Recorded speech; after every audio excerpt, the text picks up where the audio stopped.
or on YouTube. I really, really have to update my YouTube. That's really cool. Yeah, I truly need to update my I truly, truly, truly need to update my YouTube. I have to continue updating, adding stuff. Okay, let me just put my logo here. And okay, I think I can go on camera now. Okay, so I'm going to start by introducing you, and let me set up the Instagram live, and here we go. Just look a So little bit blurry, Miss Abaddon. it's what? You just look a little bit blurry. Yeah, I don't know why. I need new technology. I have to say that. Okay. I gotta put that request out there. I need new technology. Okay, I can't even see myself. So, okay. All right. So, good evening, everyone. We're not going to focus on the technical difficulties. Okay, good evening, everyone. Welcome to this week's Transformation Tuesday. We just had to make a little minor schedule change. So, thank you, everyone. Everyone who's watching on Instagram, apologies because my tripod is not holding my phone. So, thank you. So I'm very pleased to introduce our speaker for tonight. So our topic this evening is the power of creative relationships. And our speaker this evening is Miss Clarissa Blanco, and she is known on Instagram as Divine, as well as a healer's, what is it, healer's touch? Mm-hmm. Okay, right. Okay. So thank you everyone for watching. And Miss Clarissa, if you would like to introduce yourself, what you do, and how you work for the Bronx community. Sure. Well, thanks everyone who is tuning in. Thank you to you, Miss Abena, for offering me the opportunity and the space on your beautifully crafted platform and community. I really appreciate that. You know, you've been on my radar since New Settlement, so I'm really happy that probably before, honestly, I'm really happy that you and I have gotten a chance to connect in this way. Yes, my name is Clarissa. I do go by the Vine. Mostly in the creative community and in my creative publishing work. Um, what do I do? Well, I have my hand in a bit of everything right now. I do special projects work for the Bronx Health Link Inc., which is a maternal and infant health nonprofit in the Bronx in the High Bridge area. And I help them with their Birth Justice Defenders Project, which is a birth justice slash birth equity um, project that advocates for respectful care, perinatal care, you know, from the time a woman is pregnant to the time that she gives birth and after. We advocate for respectful rights. DOH NYC created respectful rights for them in the healthcare space. So that's beautiful and amazing. I love that work. And then just personally passionate, part of some of my passionate projects include supporting artists and self-publishing their work. I was just able to help J. Rose. She is a Queens native. Just finished publishing her book Pieces of My Crumbled Thoughts. You can check that out at my underscore crumbled underscore thoughts on Instagram. She did a wonderful job. I also coordinate the Healer's Touch Coalition.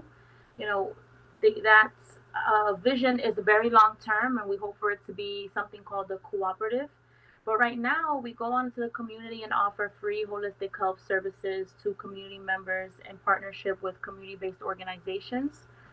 And that can range from Reiki and other forms of energy healing to acupressure. And I'm excited to say we're finally going to be able to do some acupuncture on Saturday.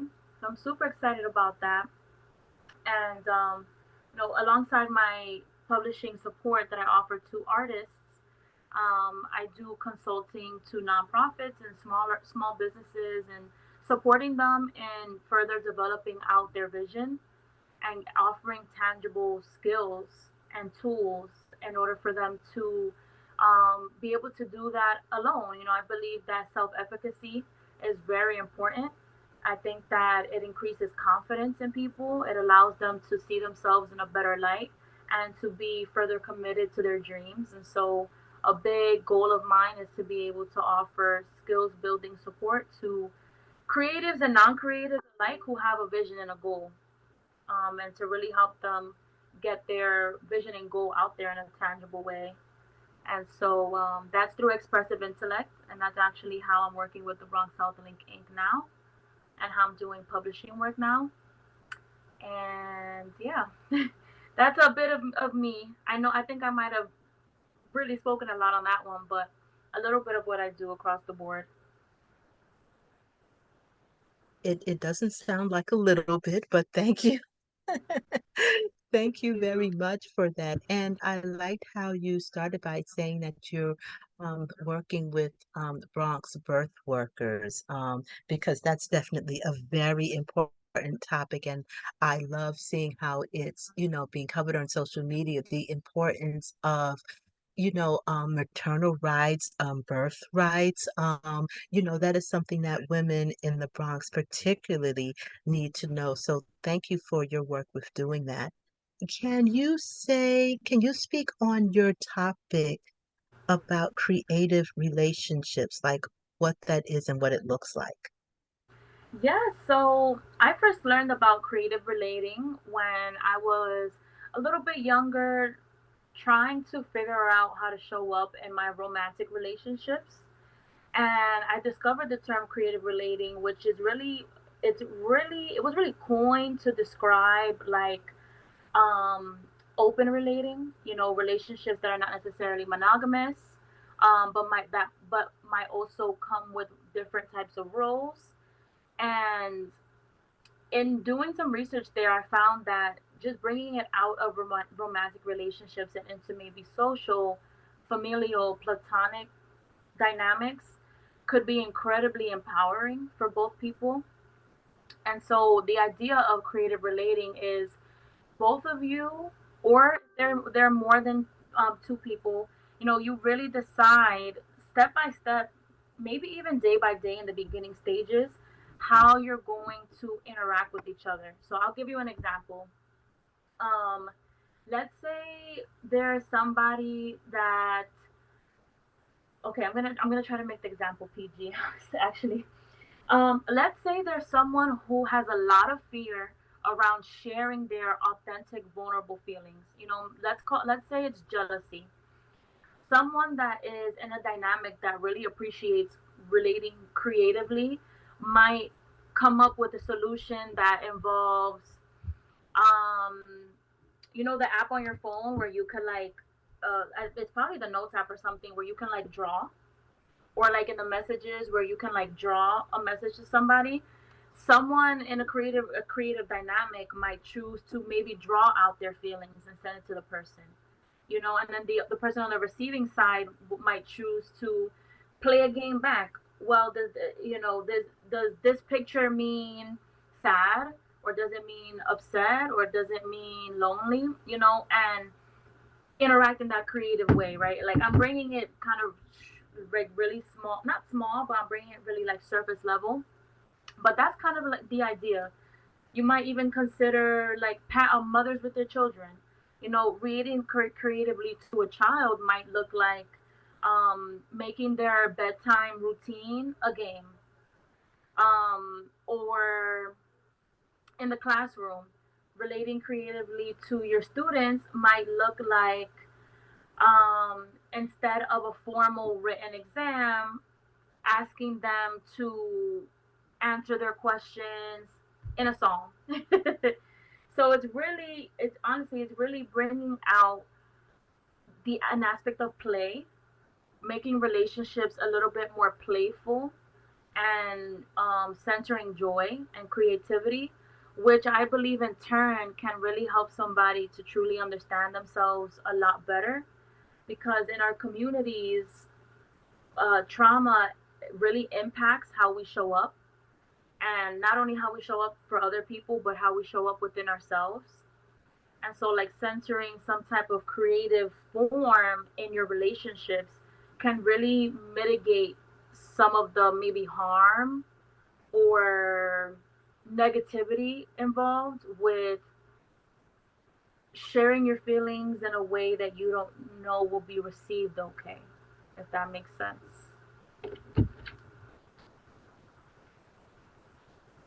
So that's like a new way of relating. Yeah, it's been around for a really long time, and I'm not gonna lie. I think that it's a term that has been probably in the like sexual health, reproductive health, um, space for a longer time, because it was actually I actually discovered it, when I was learning about like kink.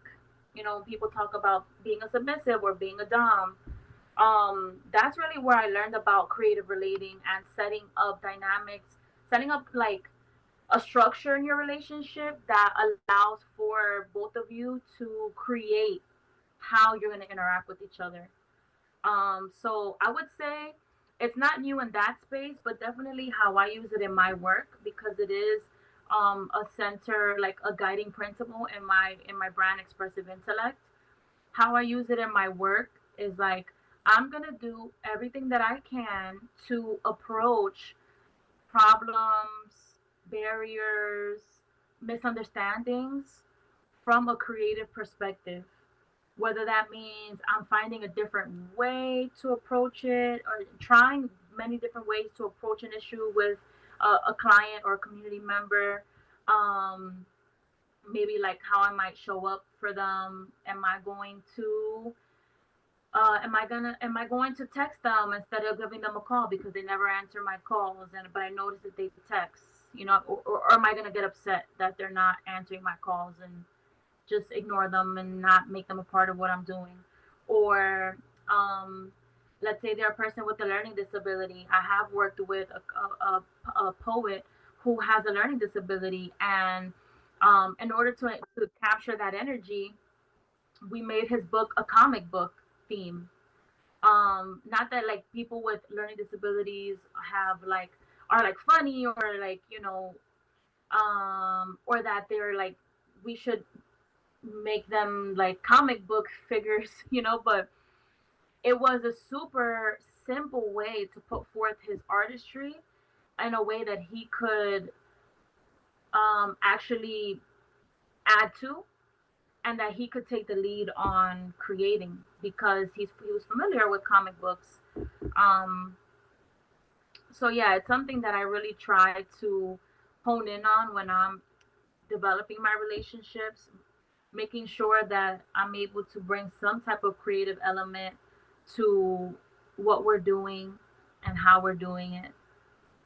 Down to like my late grandmother, when she was still alive, I had to get very creative with how I started to caretake prior to her passing, because she was, stubborn Dominican woman who didn't want to believe that things were not okay. So it definitely sounds like a very respectful way of communicating that takes into account the full person and what they want to convey as well. You know, as you use the example of the comic book, being creative in allowing both of you to communicate freely. Yes, absolutely. That free communication piece, that free expression piece is super essential to what I perceive as creatively relating with somebody. Absolutely. Right? Because when you're allowing them to be free in their expression, not only do they like, I'm sorry, my little brother just walked in. Not only do they get to fully embody and experience themselves, but now they're also allowing you to experience them in their full embodied expression and presence. and that's super healing for them. So it's healing times two, and it also allows the person that is holding that space for the person to have a deeper appreciation for the differences amongst, amongst themselves, in a group, or in a couple, or when you're allowing yourself to really see the full expression of somebody. it kind of gives you it kind of gives you an appreciation for just our differences in a way that like makes you closer. So a question, taking this back to birth workers. So how do you find that working how do you find creative relationships, that process when you're working with mothers who want to have a certain experience when giving birth? So Mm. how do you apply that? Hmm. Well, I'm actually in the administrative project management space of the work. The Bronx Health Link uh, does have staff that works with maternal and infant health, the maternal and infant health population, and so we have a number of doulas that we work with and community health workers. And so I would say in my work specifically, the way that I'm creatively relating with at least women who have had experiences or are having the experience now is I kind of get creative with the messaging. And so, for example, in the project that I'm managing, we're working on a variety of. Maybe I can share my screen. Let's see. I can actually show you. We're working on a variety of advocacy projects, right? And so when I'm thinking creatively relating to mothers in the Bronx, I'm thinking I want to find a way that I can highlight their experience fully. And so I started with a lot of research, right? You have to really truly fully understand, either by direct communication with the people that are experiencing this, or by what has already been documented in the literature. So I took a lot of time to research to fully understand what mothers in the Bronx are experiencing. There's like a maternal mortality review. There's a let me see. I think there's three documents that I looked at in New York City that talked about severe maternal morbidity and maternal mortality in the Bronx specifically. So one, I did a lot of research on what are some of the pain points and who are some of the most disadvantaged communities. And I learned that it's Black women in the Bronx. They're severely impacted by the racial disparities, that the healthcare infrastructure is, I guess, projecting in care. Miss Clarissa, Um, I just wanted to say that Takima from the Bronx PR Hub said, "Hey Clarissa." yeah, I see. She just texted the group chat. She is one of our birth justice defenders. Um, and she's an awesome one. She's everywhere. She is Yes. really out in the field, and she is a great supporter of a lot of our initiatives, especially our community engagement work. So tell Takim I said hey. But I want to show you. Let me see if I can show you our. Oh, if you wouldn't mind sharing the screen, Okay, so allowing me to share screen. yeah, making you host. Okay. Takes me 1 second. Okay, so you are now the host. Okay. So right, I did the research, right, and I'm wanting to put stories to faces and stories to bodies, right? That's a way I might be able to creatively relate to a population, even though I'm not directly working with them.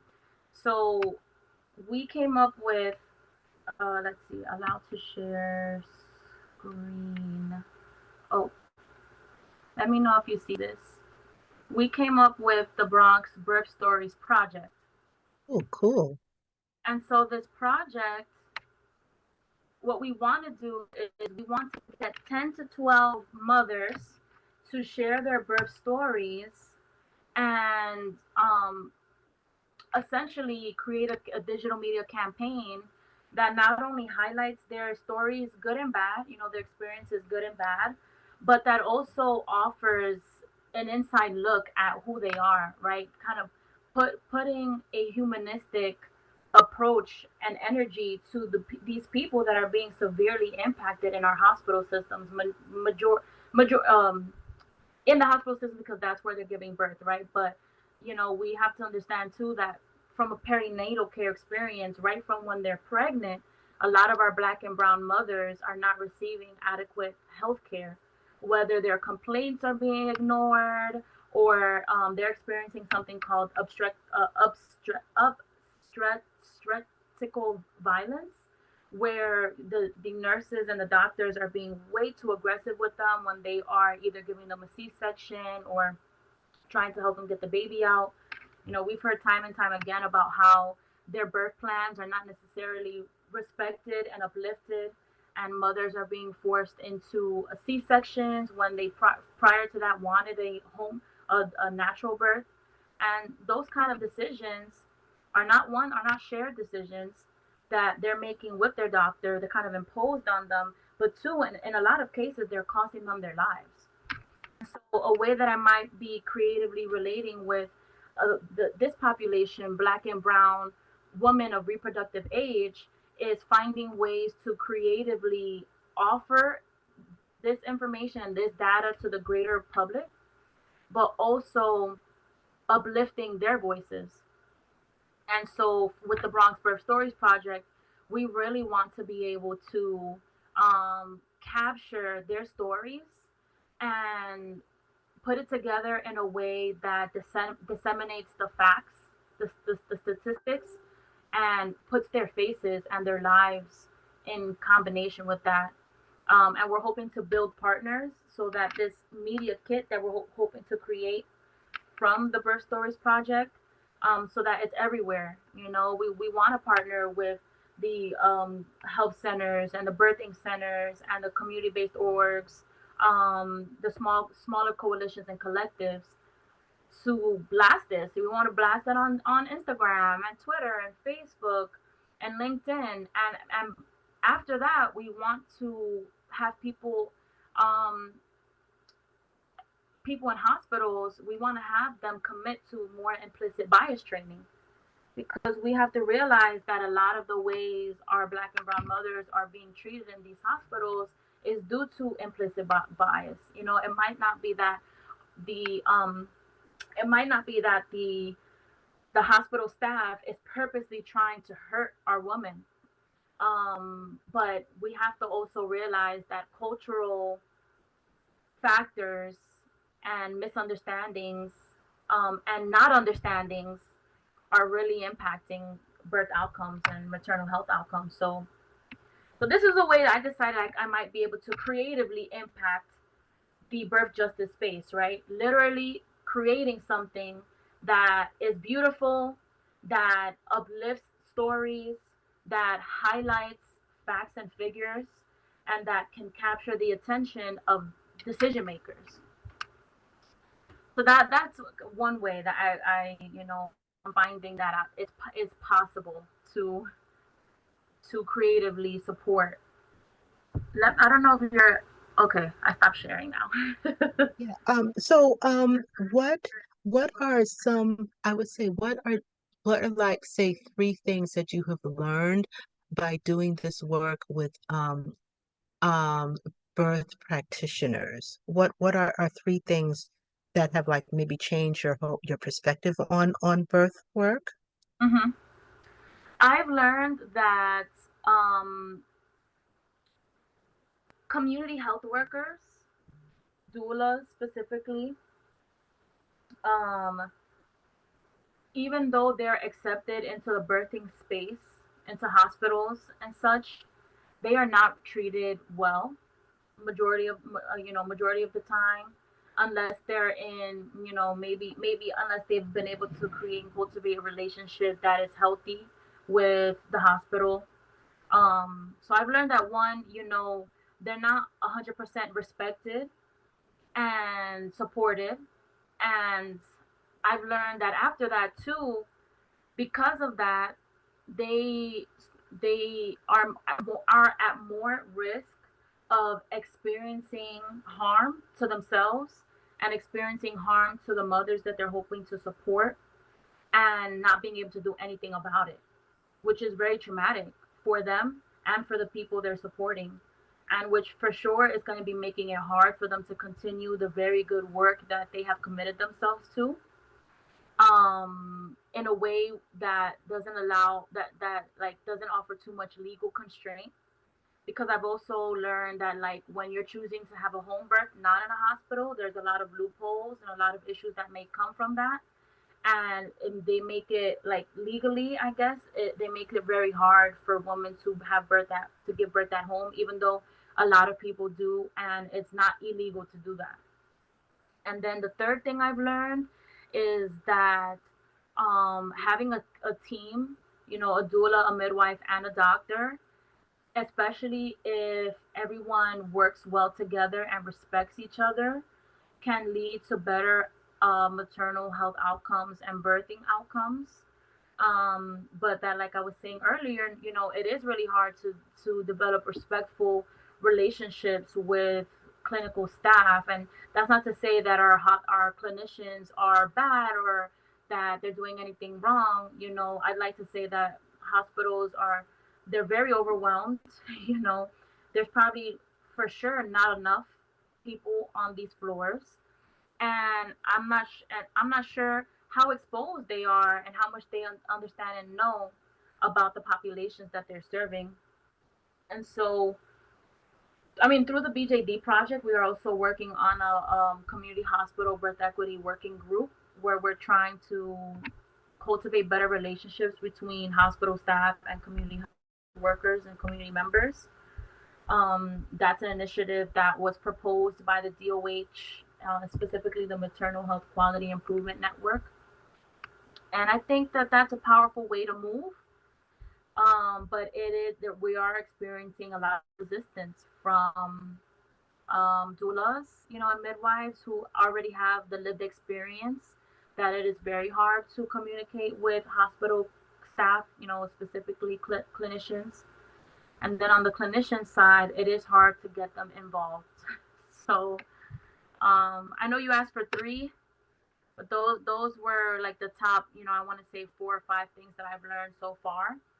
But I guess I also want to say that Black and Brown women are very resilient, and that they find ways time and time. We find ways. I'm not a mom just yet, but we find ways time and time again to create community around what's important and to ensure as best as we can. And I want to say they because it's the Black and Brown women that I've interacted with so far in this space have found ways to creatively support each other, which is beautiful.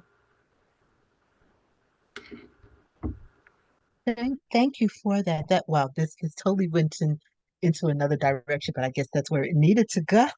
Yeah, Thank yeah, you. for sure. Um, so, um, so I guess continuing on this, it, what would you say to women who are expecting? Because yes, the whole thing about like birth planning and things like that, and women feeling anxious and feeling like they may not be in control when that process happens when they're in the hospital. So what are like 2 or 3 things that you would say to them so that they could advocate for themselves? Mm. I guess it's hard to share 2 or 3 things that are like foolproof, because what I'm understanding is that the standards of care exist, right? So let me see if I can find the standards and I'll share that. The standards of respectful care exist. Not many people know about them if they're not in the birthing space. But also, you can say as a Black or brown woman, I know how I should be treated, and this is the way. And you can probably show as much proof as possible and still not get listened to, which is a very very sad part. But what I can say is that if you garner community that is willing to advocate for you and that knows creative, innovative ways to do that, then that is one way that you might be able to, I guess, prepare yourself, right, to give birth. These are the respectful. These are the standards for respectful care at birth. There's like 11 of them. Um, let's see if I can show you. So education, like patients are, they are owed education around their condition. You know, if they're pregnant and maybe there's something wrong with the baby, or something is happening with them, like, you know, gestational diabetes might happen, or some heart issues or so, or even if it's like education about your options for birth, informed consent for sure. You know, that's what we were talking about with the birth plan, and having a C-section versus a home birth. But informed consent can happen for anything. You know, a specific medication that's getting administered to you, or a treatment plan that's being created for you. I mentioned the shared decision making, and that's when the patient and the doctor make a decision together about next steps. You know, people like primary care providers are really good at that if you've had the same one for a long time, and if their clinic is not like overwhelmed, you know, with patients. But I can see how it's probably a lot harder as a pregnant person, maybe during delivery, to have a shared decision making process with your provider. So just having that doula in the room, which I just learned today that Governor Hochul made doula services Medicaid reimbursable. So now, if you have Medicaid, you can have a doula for free, which the work has already been happening with different doula collectives that are working in hospitals under specific funding. But now, from what I'm understanding, if you want a doula and you have Medicaid, now you can, now Medicaid can pay for it. So next would be quality of care, that, you know, they are this a respectful standard includes quality of care, having that support. So I learned a little bit about how at the height of COVID, they weren't allowing doulas into the labor and delivery room, which, and they weren't even allowing like family members. You know, maybe your partner wasn't allowed, which I can only imagine the type of stress mother, a birthing person, was experiencing at that point. You know, but one of the standards is support. You are owed support and dignity and non-discrimination, which is a big piece of the birth stories, the Bronx Birth Stories Project, because we want to let people know that, hey, there is a severe racial disparity issue here when it comes, you know, I say black and brown, but really black women in the Bronx, and brown women, right? But the data is around black American women, how they're facing so many um, so many barriers and so many hurdles due to discrimination and not being treated with dignity. And I couldn't imagine what that is like when you are undergoing a life threatening procedure, which is giving birth, you know? So I would say familiarize yourself with the standards for sure. Build community around people who are familiar and can advocate for the standards. And I mean, the third thing would be to get a doula.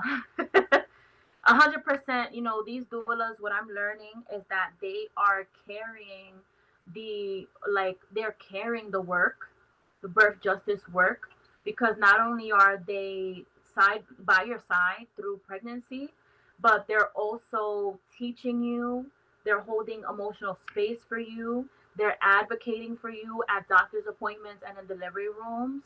And they just hold so much knowledge, you know. So not only like knowledge, like present day knowledge, but ancestral knowledge.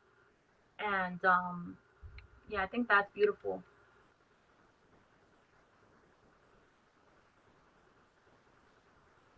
Wow. Thank you. Wow. Wow. And that was great news about um Medicare reimbursement.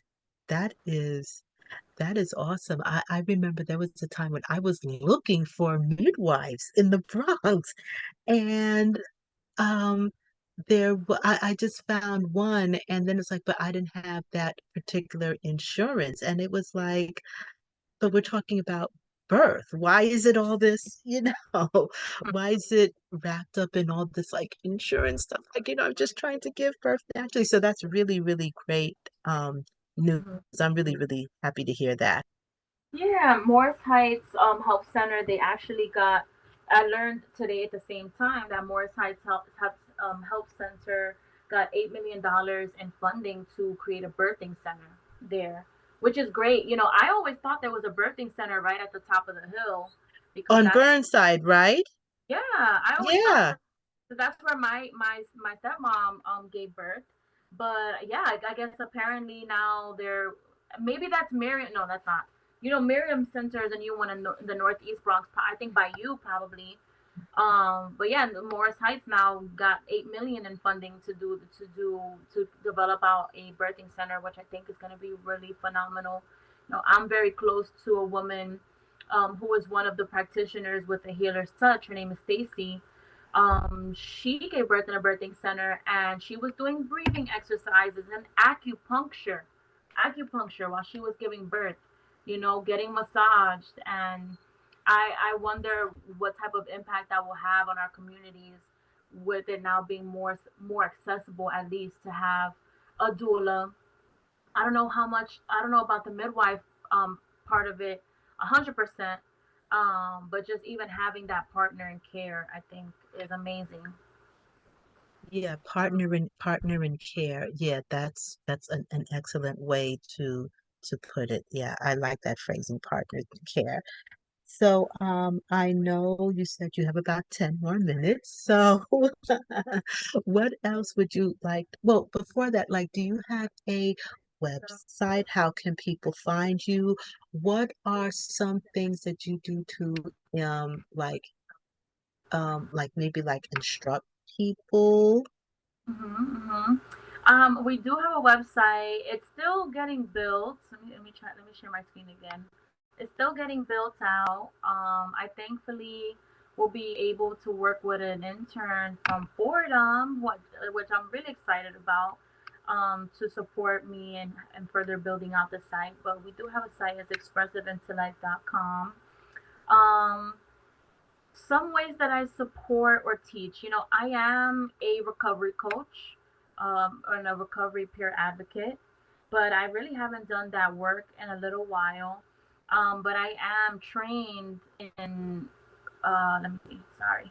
I said I'm still screen sharing. I am trained in teaching and guiding people through recovering from alcohol and drug addiction. And I like to bring that into my everyday life with any type of recovery. I think we're all recovering from something. I'm a big like trauma advocate of understanding the impacts of trauma. And so, in that, we're recovering from emotional experiences, from poverty, which is something that is really big for me. A lot of us generationally have been impacted by poverty and not having the resources we need to truly survive and thrive. And so I think maybe just in my work day to day, I try to make sure that my interactions are very trauma informed. I try to be very respectful, humble, and kind in my communication because I don't know the ways in which I am potentially harmfully impacting somebody. And I also have spent a lot of time in learning strategies to properly, not properly, but to safely express my feelings. Like I've learned this method called up level, which is taught by Kenya K. Stevens. She is the founder of Progressive Love Academy. Let me show you Progressive Love Academy. Okay, so I hope you see it says up level communication. She is awesome. Her and her husband have developed a school called the Progressive Love Academy, and they have a framework called Up Level where they're teaching people how to set containers to vent and how to support and soothe each other through your venting, which I think is very important. When you think about creatively relating with someone and making space for them and their feelings, learning how to support them in process and soothing but also in processing. So she takes you through these 4 steps, right? Vent.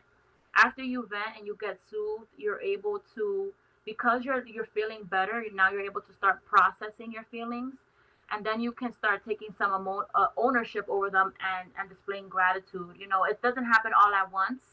It's definitely a step by step process.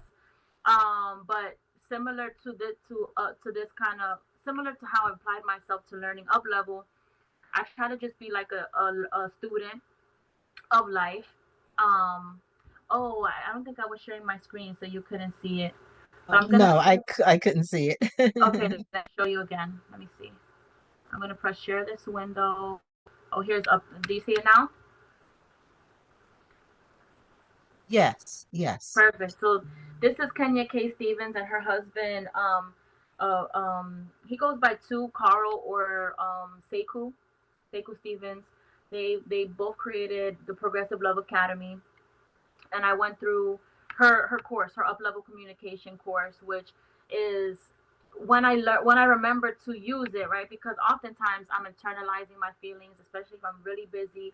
I might not share with anybody how I feel, but the people that I have taught the process and how to hold space and soothe me, I can and I try to reach out to them and vent with them, and allow them to soothe me, and then I can get into a processing place. So I really love this. I really love this woman. I love what she does, Kenya K. So I guess in my day to day, I try to approach things like I was saying from a very compassionate and trauma informed space. And I think just my behavior with people is something that might be a teaching mechanism. Because I know you asked me, do I teach? Is there a form that I teach people what I know in?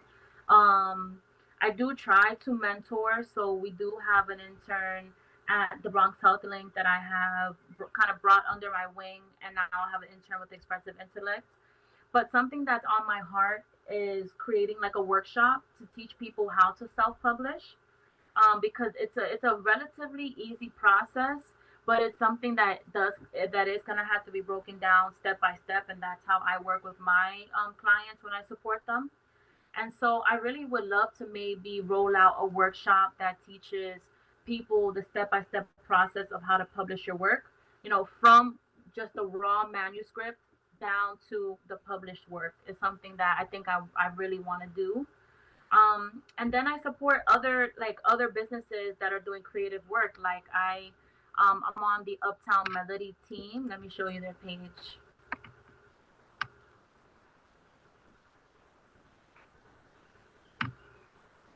So Uptown Melody is a Bronx-based event production and artist development organization.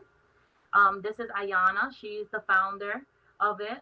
So, I've been supporting them with just kind of like volunteering, helping them do front of the housework. But over the summer, I'd really like to help with some of their communications and development work. Like Ayana wants to roll out a mailing list, which I think is going to be super impactful to the growth of Uptown Melody. Um, so hopefully I'll be able to do that with her. And she also is looking to raise funds because her this org is really financially supported by her, and just the proceeds that she gets from her events. Specifically, I want to say specifically, well, not specifically, but I want to highlight this artist development piece. She has this class called Performing 101. Let me see if I can find it. I can't find it right now, but she has a class called Performing 101 where she brings artists through levels of artist development. Actually, these 4 people on stage with her are some of the artists that she's helped cultivate.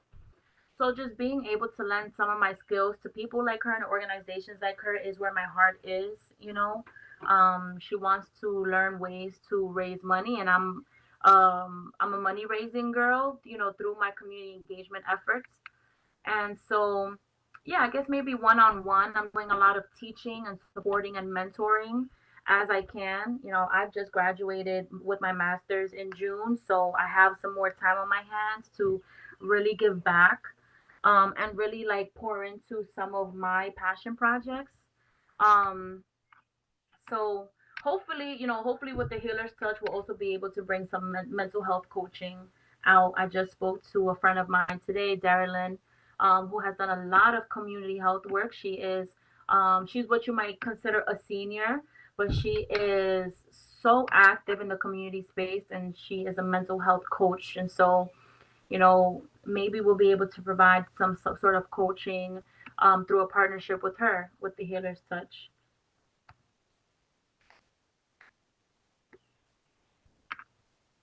Okay.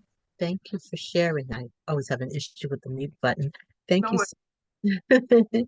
Thank you. And as you were speaking, I tagged Uptown Melody, so hopefully she will, be able to see that you were speaking about her and the work that she is doing. Good. So what is coming up for you? Any upcoming events or projects at the moment?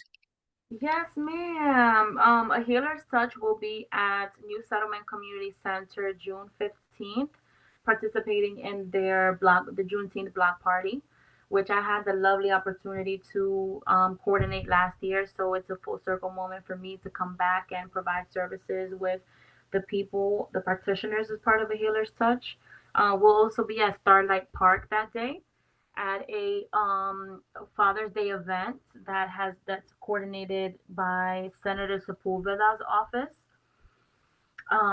June 21st, the Bronx Health Link will be hosting a community baby shower at Throop, 321 Throop Avenue, I think, or maybe it's 320 PS 321 to I Throop. would love that information.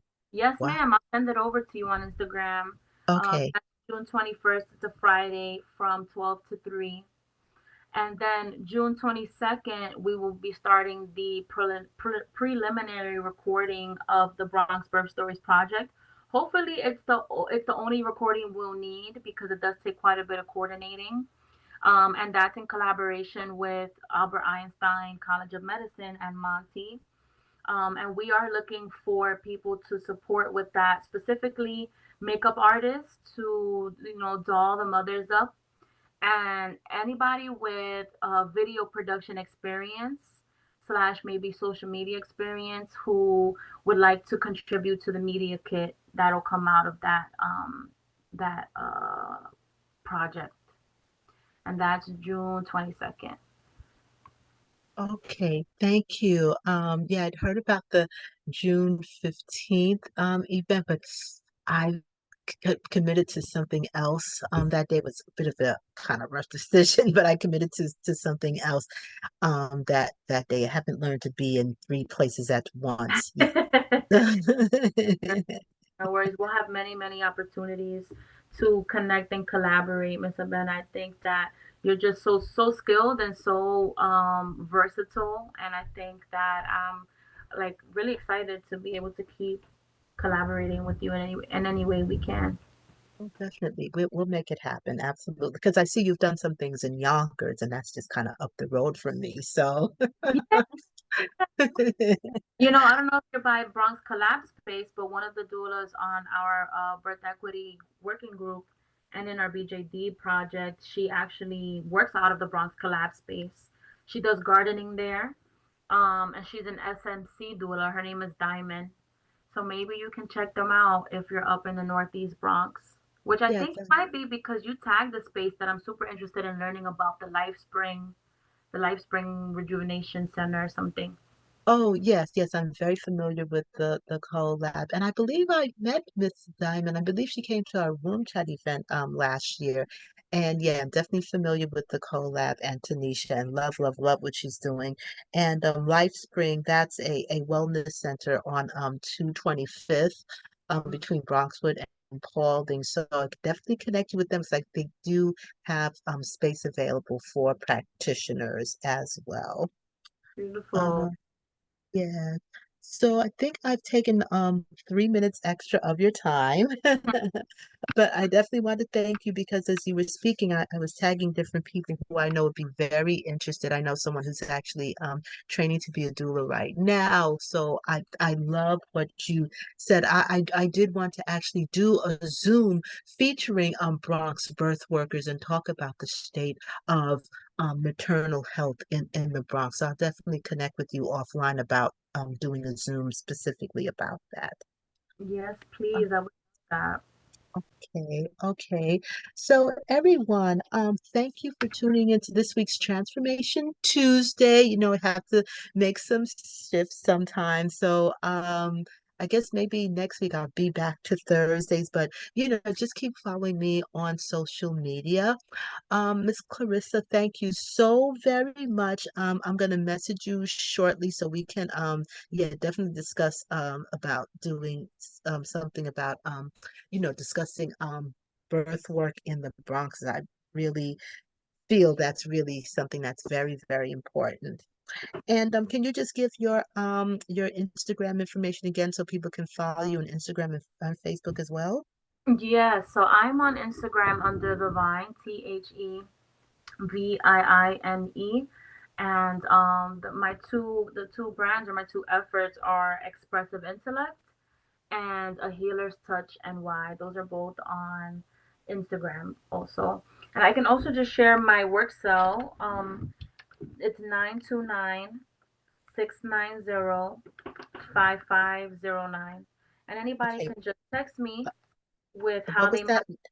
I'm sorry, 929, 690 690 5509.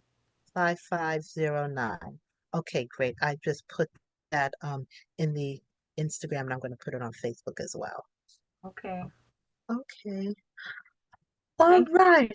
Well, definitely. Thank you so very much. I really, really appreciate this. And I'm so glad that we were able to do this and like put this together. So I really appreciate your being flexible as well. Um, So, for everyone watching, thank you again for tuning into this week's what's usually Transformation Thursday, but was Transformation Tuesday. And just follow me on Instagram and follow Miss Clarissa as well. And just in closing, I'd like to always say if no one has told you today, remember that you are a spark of the divine. Okay. Thank you, everyone, and we'll see you next week. you so much.